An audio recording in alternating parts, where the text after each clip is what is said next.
Tuesday, 15th of June. It was difficult to accept in those first daylight hours, looking at the state of Port Stanley, that the Argentines had been here for less than 3 months and that the British landing was less than a month ago. Stanley looked and felt as if it had been at war so much longer. And it was obvious from what they'd brought with them that the Argentines thought they'd come to stay, even to the point of renaming streets and buildings in Spanish for the convenience of their troops. Thankfully, the Royal Marines quickly began to put things right. Men who had been here when the Argentines invaded on April the 2nd and had defended Government House returned there that first morning of peace and raised the flag over the building they'd tried so hard to defend.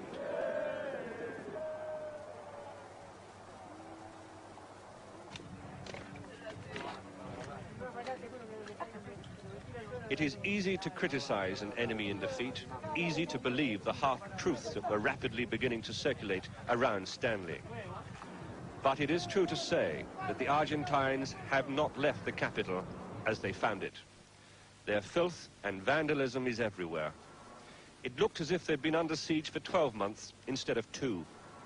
Proper hygiene must have been difficult in a garrison of 7 or more thousand men, but it wasn't helped by turning the floor of the post office into a public lavatory, with 3 months' excreta to be hosed away by Stanley's fire brigade.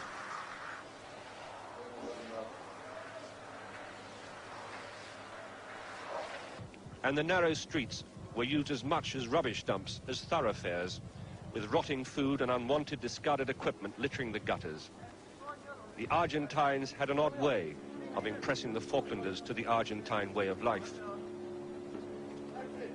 But the Argentine cause is not helped by our confirmation that they've placed one of their most lethal weapons, the 155mm long-range guns, deliberately in between people's houses, knowing how loath the British would be to fire back on them. The Argentine cause can't have been helped by placing their anti-aircraft guns in the school playground. It cannot be helped by painting the Red Cross on a white background on any house that suited them.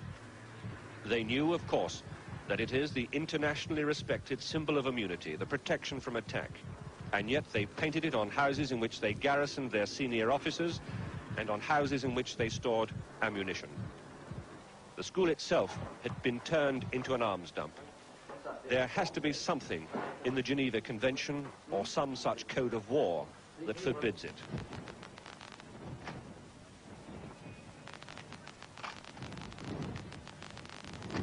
The weapons of war are stacking high, and as one pile is gathered up and stored away, so another takes its place. A lot will be destroyed, but what is in good condition will become ours to use.